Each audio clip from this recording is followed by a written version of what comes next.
When filmmakers suffer disappointments at the box office, they often take comfort in other theatrical flops that still stood the test of time, such as Blade Runner and The Shawshank Redemption.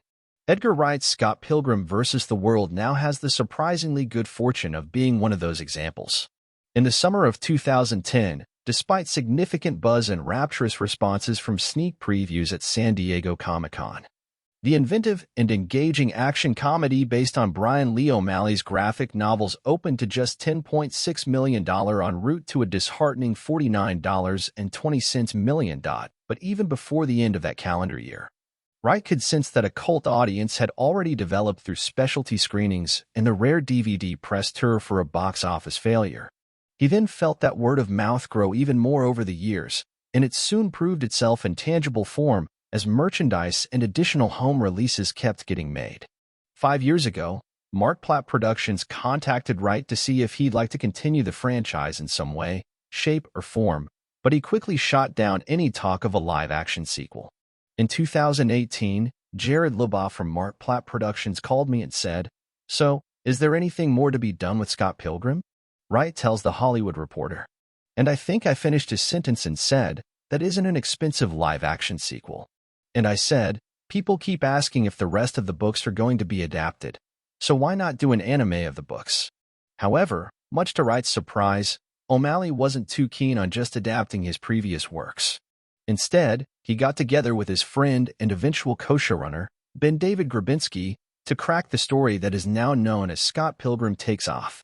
Out of deference to the 8-episode anime series' many surprises, it's best to provide as little plot description as possible, but it's safe to say that Scott Pilgrim Takes Off begins in a familiar place before it makes a giant left turn.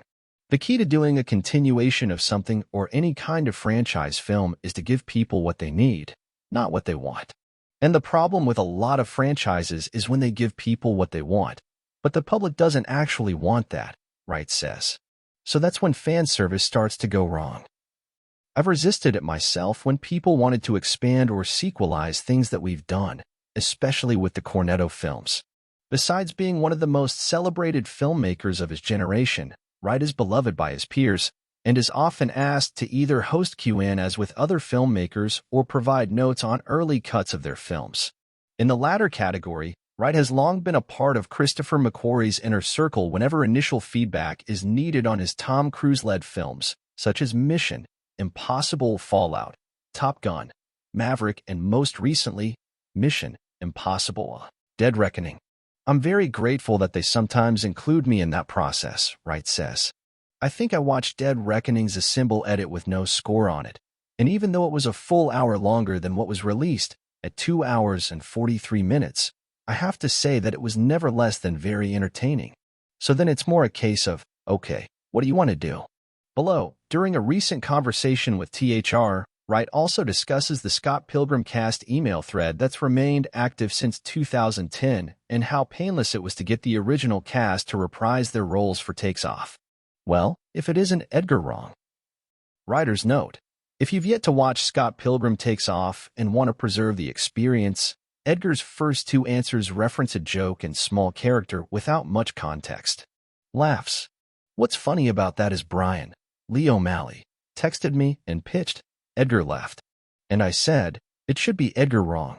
Edgar left and Edgar wrong were 2 very easy nicknames at school, so I was happy to have provided both of those names, based on things that I'd been called.